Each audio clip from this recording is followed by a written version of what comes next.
This video was brought to you by Brilliant.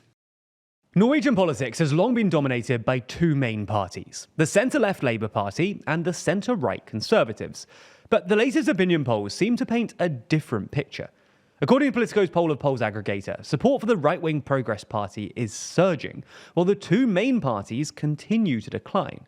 So in this video, we'll take a look at Norway's political system, why support for the two main parties is falling, and whether this is likely to continue throughout 2025.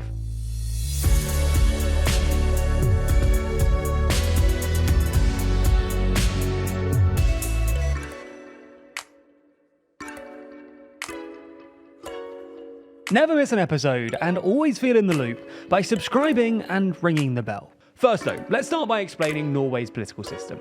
Norway's political system is a multi-party system divided into two main blocks, which we'll get into later.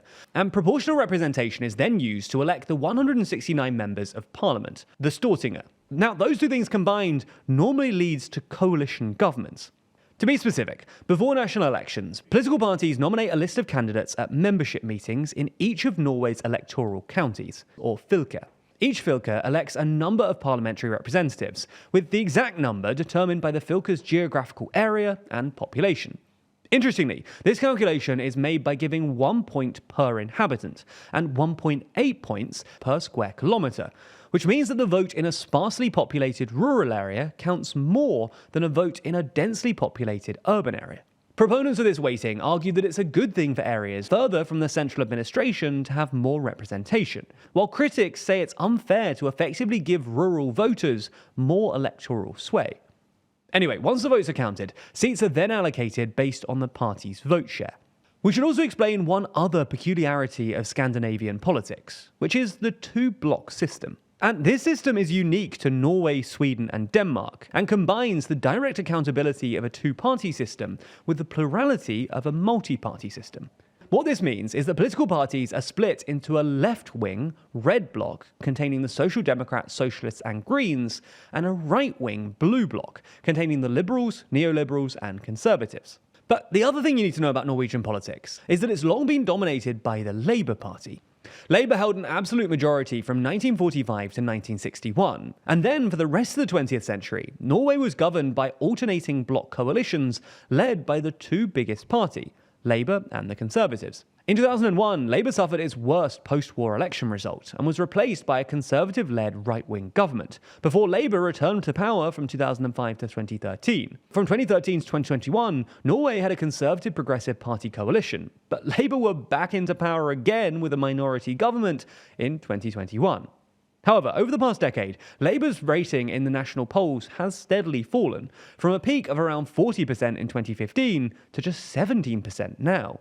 And Labour's most recent term, under Prime Minister Jonas Gahr Støre, has been marred by a whole host of cabinet resignations, scandals, and conflicts of interest ranging from plagiarism to insider trading. This has massively hurt Norwegians' trust in their government. According to the OECD's Trust Survey, Norwegians' confidence in their government fell by 16 percentage points between the end of the Conservatives' last term and Labour's current one, from 64% in 2021 to 48% in 2023. Now, we should point out that Norway still has some of the highest levels of government trust in the OECD, but the drop in this two-year period specifically represents the biggest of any OECD nation. Support for Conservatives, meanwhile, has fluctuated, but since early 2023, it's also suffered a continuous decline.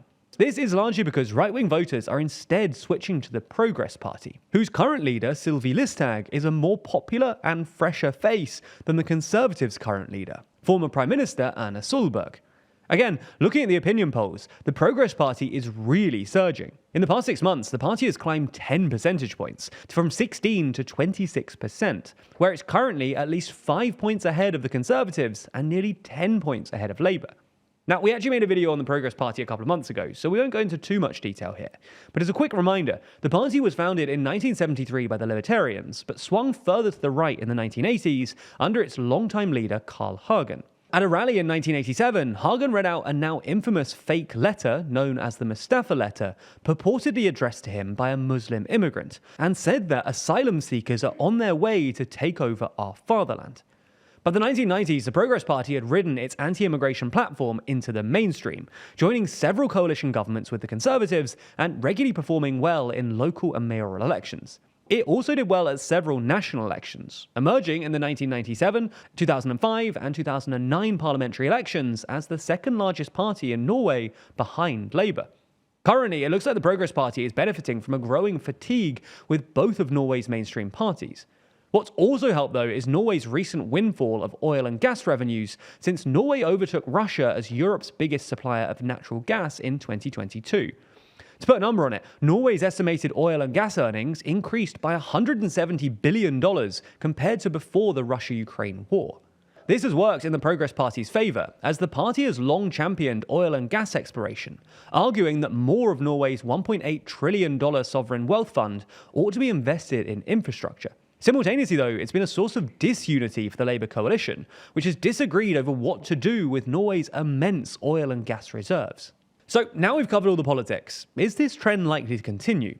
Well, as we mentioned in our recent election video over on the TLDR Global channel, Norway is set to hold parliamentary elections this year, and it's looking difficult for Labour's Prime Minister Sture to turn this ship around. In December, the Aftenposten newspaper reported that at least 4 of Labour's county coalitions have called for Sture to step down, but he doesn't seem to be planning to do so just yet. In fact, in October, he insisted that it's fully possible for Labour to win the election, although their current strategy seems to involve copying some of the Progress Party's economic policies, such as lower wealth taxes for most people, more housing support for younger people who flocked to the Progress Party in last year's local elections, and raising public spending from the country's sovereign wealth fund. We should also bear in mind the wider trend we're seeing across European and Western politics, with the rise of the populist right.